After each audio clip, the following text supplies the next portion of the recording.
Hi there, Simon from simonwood.com. 5 Spanish reds in front of me. Tempranillo is the dominant grape, I think it's the exclusive grape in some of them, but I think some of the others have got little bits of other things in there. 3 Riojas, 1 from Toledo, south of Madrid, and a Ribera del Duero to finish. Have I got them in the right order? Only one way to find out. Let's dig in. First one, Baronia, Rioja Colección Baronia Tempranillo 2010, Elaboración Especial. I don't know what's special about the bringing up the elevation, the aging here, but doesn't really say much on the back label. I'll just dig in. Well, it has got the imprint of oak here. There's like a smoky bacon character, maybe a bit on the overdone smoky bacon character in that oak. I'm just wondering whether they've charred it that little bit too much. But then behind that, this is quite gentle fruit. Sometimes I get orange peel character in Rioja, and also get it in Syrah as well, but that's another matter. But I get that character here. Feels like there's a youthful freshness here. Doesn't feel like it's been overaged in oak, but I just wish that maybe there was a little bit more, less charring on some of that oak.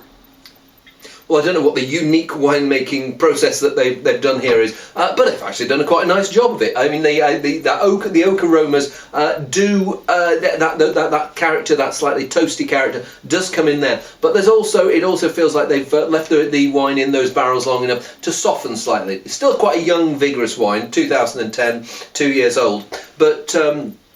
There's a bounce and a vibrancy about the fruit, and the fruit is fresh. It's got this red berries, that touch of orange peel, the herbs, the spice, and I like it. I've got a feeling that I'm going to like it even more if I were to try it this time tomorrow. There's just what I call a slightly green edge, a greener earthy edge, ever so slightly dank in a good way, if that makes sense. And I've got a feeling that as the fruit gets more and more, comes out of its shell more, that will meld in with this slight earthiness and make a more satisfying drink. Good now, better tomorrow. Nice way to begin. Wine number 2. It's the Wine Society Rioja Crianza, made for them by Bodegas Palacio, 2008. Give it a whirl.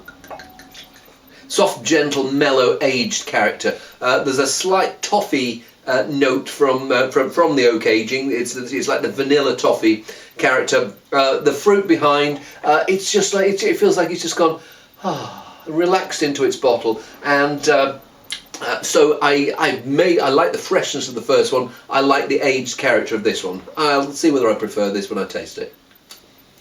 Fresh, juicy, spicy, perfect midweek sausage wine. Not hugely concentrated. I think there's more concentration in the one before. But what is good about it is it's not trying too hard. It's not too in your face. But yeah, I'd love to see the first one with an extra 2 years in bottle, because I think it's got a bit more concentration in there. But here, it's a really nice drink. You wouldn't, if someone poured you some of that, you wouldn't say no to a second glass. Wine number 3, still in Rioja, and this is Cuney's Imperial Reserva 2004. This has also got that lovely gentle vanilla, strawberry, raspberry, orange peel, the aged character, the herbs, the spice, and it feels like it's going to be a more gutsy, concentrated wine than both of the two that have gone before. And it smells pretty good.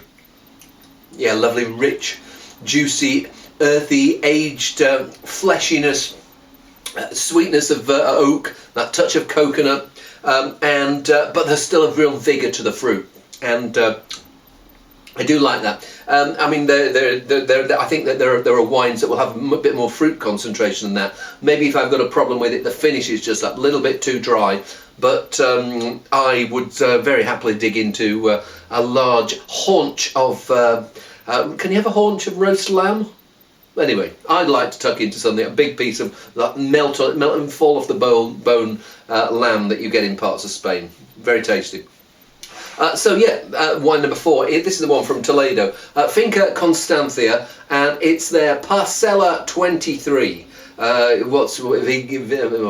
Ventitris, and Tempranillo 2010, single vineyard, I mean, this and Baronia and the last one, they're all part of the Gonzalez bias, known for their sherries, but I think these three, they're table wines, so no sherry input into them at all.